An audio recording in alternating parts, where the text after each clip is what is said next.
लालची बहू। एक समय की बात है, एक छोटे से गांव में राम और सीता नाम के कपल रहते थे।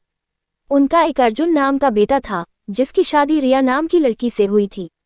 राम और सीता कड़ी मेहनत करते थे और अपने बुढ़ापे के लिए पैसे बचाते। रिया बहुत लालची लड़की थी और हमेशा अपने लिए और चीजें चाहती थी।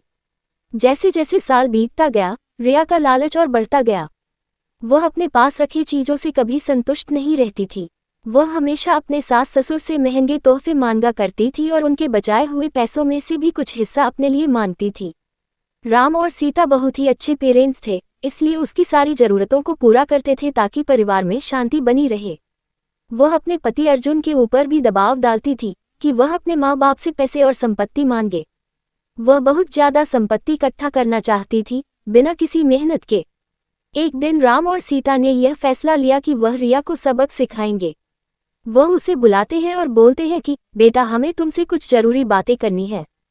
हमने यह फैसला लिया है कि हम अपनी जायदाद का कुछ हिस्सा अपने बच्चों में बांटेंगे और उसका कुछ हिस्सा तुम्हें भी देना चाहते हैं।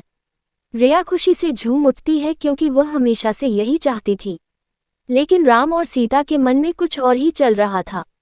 उन्होंने एक पत्थरों से भरा हुआ बैग उसे दे दिया और बोला, बेटी, ये तुम्हारे हिस्से की संपत्ति है।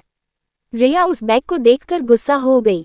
उसने उस पत्थर से भरे हुए बैग को जमीन पर फेंका और जोर से चिल्लाते हुए बोली कि मेरी मजाक उड़ाने की तुम्हारी हिम्मत कैसे हुई?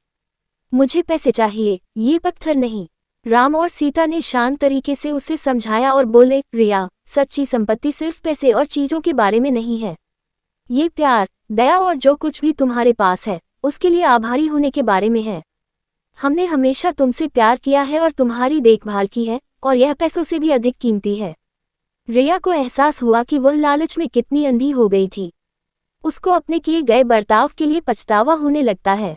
उसने अपने सास और ससुर से माफी मांगी और अपने तरीके बदलने का वादा किया। उस दिन के बाद से उसमें बदलाव आया और वह एक अच्छी बहू बन गई। रिया के बदलाव की बात पूरे गांव में फैल गई और सभी ने एक बेहतर इंसान बनने के लिए उसकी प्रशंसा की। रिया अपने परिवार का ख्याल रखते हुए और उनके बीच मिले प्यार के लिए आभारी होकर हमेशा खुश रहने लगी।